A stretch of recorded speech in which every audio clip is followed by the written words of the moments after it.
Hello everyone, कैसे हैं आप लोग। Welcome to Mamta classes.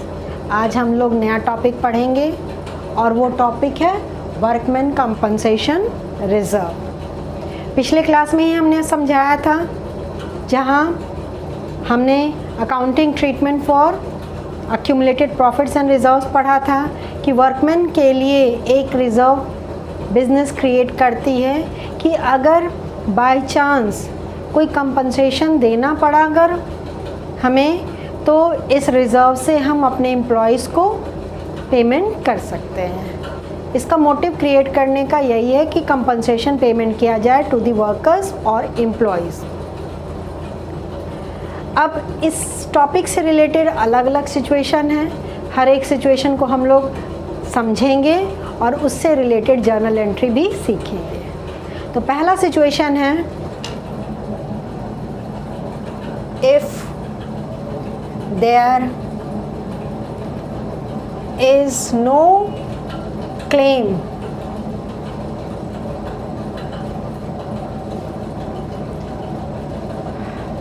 towards workman compensation reserve,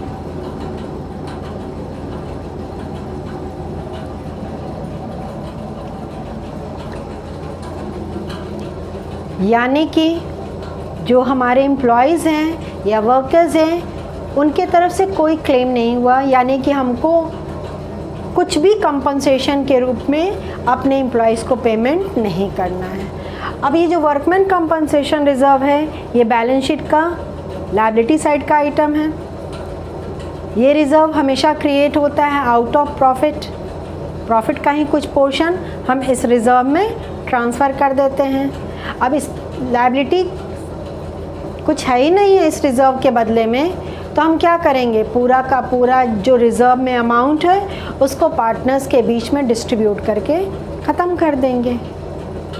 understood. तो यहाँ पे जर्नल एंट्री हो जाएगा, workman compensation reserve account debit to partners capital account. And as already discussed, ये हमेशा ओल्ड रेशियो में ही डिस्ट्रीब्यूट होगा। तो रिज़र्व की अब आवश्यकता नहीं है, इसको बांट करके ख़त्म कर दिए। ये क्रेडिट बैलेंस हमेशा होता है, तो इसको क्लोज़ करने के लिए डेबिट कर दिए और पार्टनर्स के कैपिटल अकाउंट को क्रेडिट कर दिए। Narration,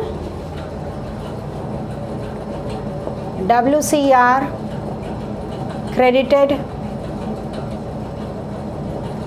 to partners capital account. दूसरा केस है, इफ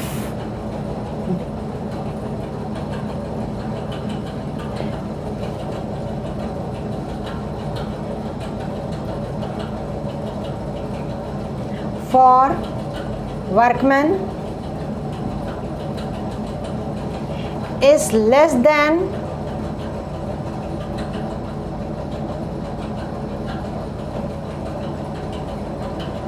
the amount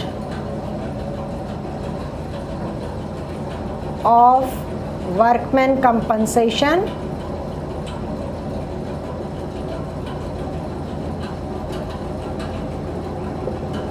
reserve, यानी कि कुछ क्लेम तो हमको पेमेंट करना है वर्कर्स को या एम्प्लॉयज़ को, लेकिन जितना रिज़र्व में अमाउंट अवेलेबल है उससे कम पेमेंट करना है। से फॉर इंस्टेंस हमारे पास वर्कमैन कंपनसेशन रिजर्व में टोटल 1 लाख रुपया है और हमारा जो लायबिलिटी पेमेंट करने की बन रही है टुवर्ड्स कंपनसेशन इज़ ₹60,000। तो 60,000 तो हम अलग से हटा के रख देंगे, बाकी जो बचा 40,000 है उसको पार्टनर्स के बीच में डिस्ट्रीब्यूट कर देंगे। ठीक है ना? तो यहाँ पे क्या जर्नल एंट्री होगा बाबू मेरे? Workman compensation reserve account debit, और यहाँ पे full balance sheet figure, balance sheet figure. Situation कोई भी होगा, वर्कमैन कंपनसेशन रिजर्व में हम हमेशा डेबिट करेंगे the total amount appearing in the balance sheet, ना घटा के कुछ अमाउंट ना बढ़ा के।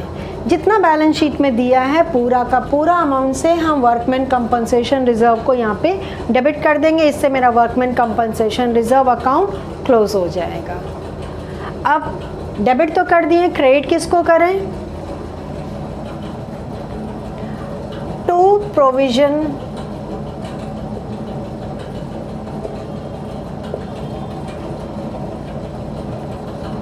फॉर वर्कमैन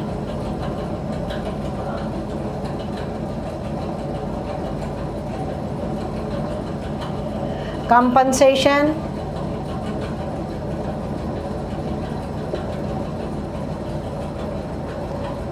क्लेम,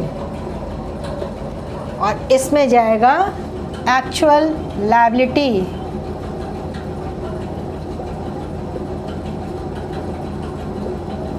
जितना कंपनसेशन देना है उतना ही अमाउंट के लिए एक हम प्रोविज़न क्रिएट कर लिए, और पूरा नाम हो गया इस प्रोविज़न का provision for workman compensation claim. और जो बचा हुआ अमाउंट है उसको ट्रांसफ़र कर देंगे पार्टनर्स कैपिटल अकाउंट में। तो to partners capital account and old ratio. अब इसमें कौन सा अमाउंट जाएगा? Balance sheet figure minus actual liability, मतलब बैलेंस अमाउंट। जो बच गया अमाउंट वो ट्रांसफ़र कर देंगे पार्टनर्स के कैपिटल अकाउंट में। अंडरस्टूड? तो narration, provision created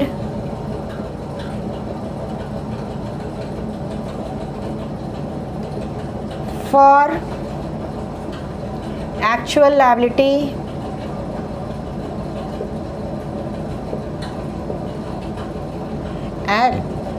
and balance amount of workman compensation reserve transferred to partners capital account। जो बचा हुआ था पार्टनर्स के कैपिटल अकाउंट में ट्रांसफ़र कर दिए। तो ये तो दो सिचुएशन हो गया। अब तीसरा पे आते हैं।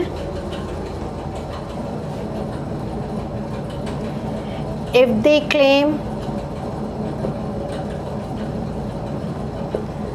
For workman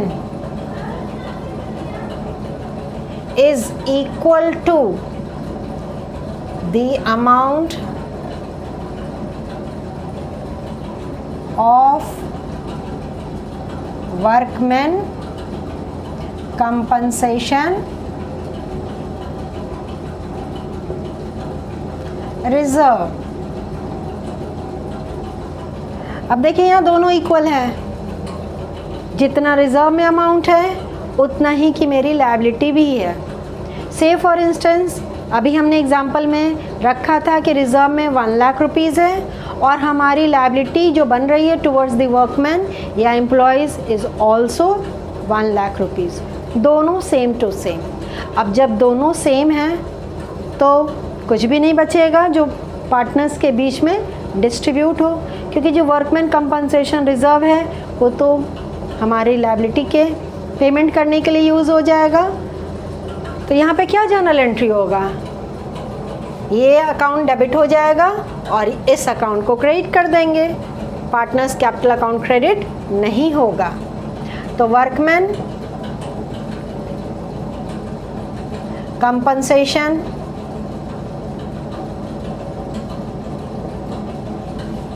reserve account debit balance sheet figure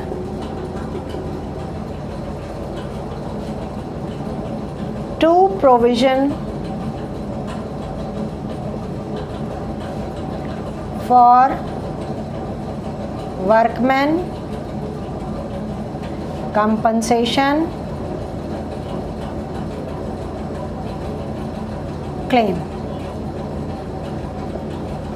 और ये भी कौन सा अमाउंट, बैलेंस शीट फिगर, क्योंकि दोनों तो सेम है।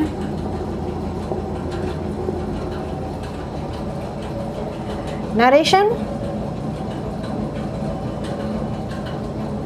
Provision created for workman.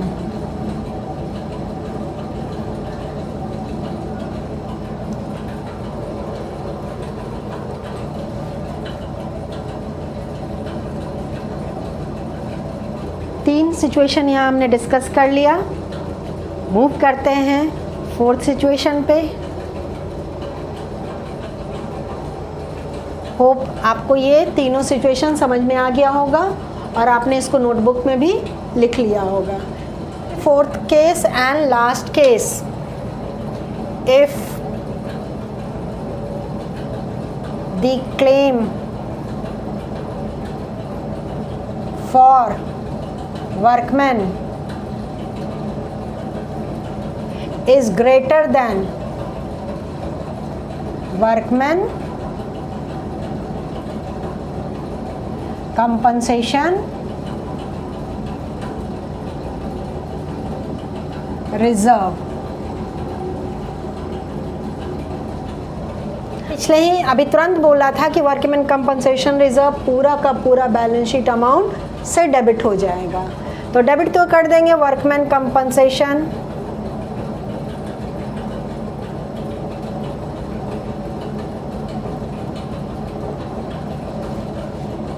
reserve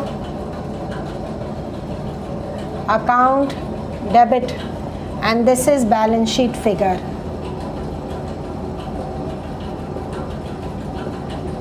जितना कम पड़ रहा है एक्चुअल लायबिलिटी से रिजर्व का अमाउंट, मेरे एग्जांपल में रिजर्व में 1 लाख था और से फॉर इंस्टेंस हमारी लायबिलिटी टुवर्ड्स वर्कमैन बन रही है 1,20,000, 20,000 का शॉर्टेज है। तो ये शॉर्टेज हम कहाँ से मेकअप करेंगे, इसके लिए एक अकाउंट हम लोग यहाँ पे ओपन करेंगे और उस अकाउंट का नाम है रीवैल्यूएशन अकाउंट। अंडरस्टूड। तो हम यहाँ से बोरो कर लेंगे रीवैल्यूएशन अकाउंट डेबिट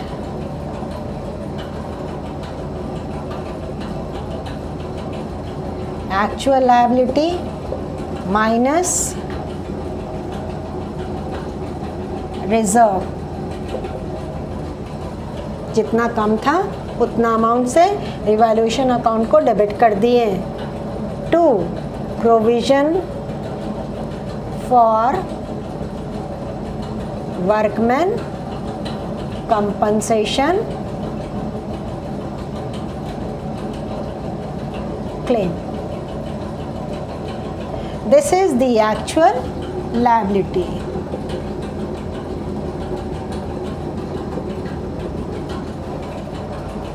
यानी कि total as per my example 1,20,000 से हमारा प्रोविजन क्रेडिट हो गया।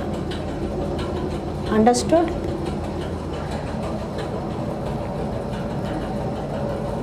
प्रोविजन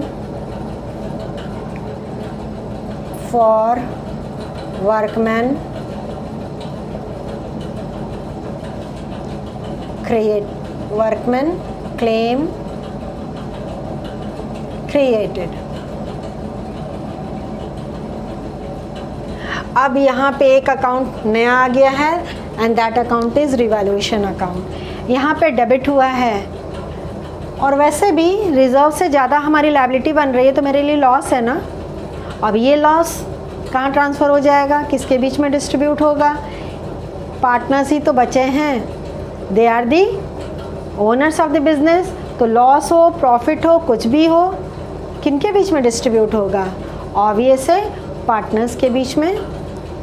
तो ये हम लॉस ट्रांसफ़र कर रहे हैं पार्टनर्स कैपिटल अकाउंट में। तो इस सिचुएशन में दो जर्नल एंट्री होगा, this was A and now B. Partners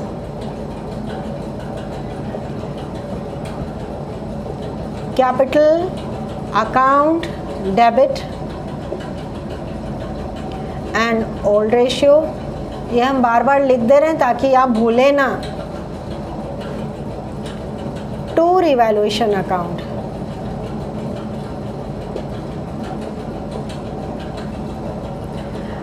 narration loss on revaluation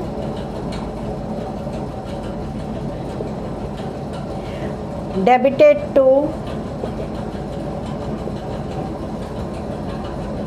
partners